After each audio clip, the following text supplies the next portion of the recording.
Hello mga person! So for today's video, for today's ganap, sinimulan ko ng mag-breast pump dahil nga ang dami ko ng gatas at sumisikal ng aking boobs ang sakit.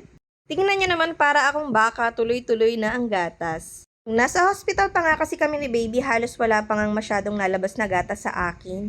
Kaya naman thank you Lord sa blessing na to. Tubig-tubig pa lang yan, hindi pa ako nainom ng mga malunggay capsules niyan. Tingnan nyo naman yung na-pump ko sa loob lang ng 15 minutes ay ganyan na karami.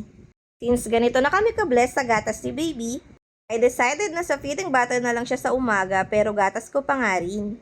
Sa gabi na lang siya mismo maglalat sa akin. Para na rin hindi siya magkaroon ng nipple confusion, at least marunong siyang dumede sa feeding bottle at sa akin.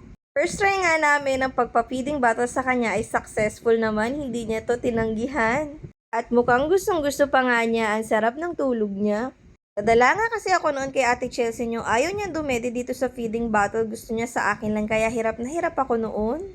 At least dito sa umaga kapag nag-feeding bottle si baby ay marami pa akong magagawa.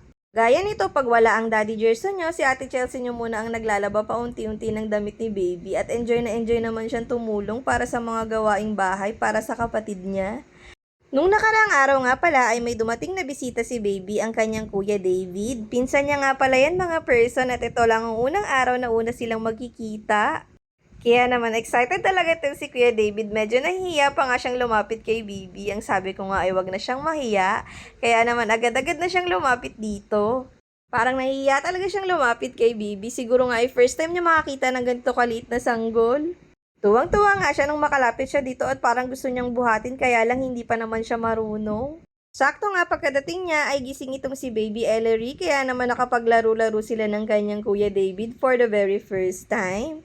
The other day naman ay dumating naman itong mga ate ng ating baby Ellery, mga pinsan niya nga pala yan. Excited na nga rin silang makita itong si baby Ellery at natataranta nga sila kapag umiiyak. Hindi nila alam ang gagawin nila kung papadidein nila o bubuhatin. Habang nagpapahilot niya ako, sila muna ang nag-aalaga kay baby Ellery. O diba, ang dami niyang yaya for today's video. Naku, maraming salamat talaga dito kay Mami Zenny. Matyaga akong hinihilot umaga at hapon. Pinupuntahan pa ako dito sa bahay. Namumula na. Asan na yung dede? Tatakot pa siya.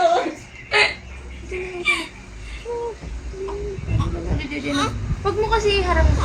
Ito na nga, hangap gawin mo na. Surap!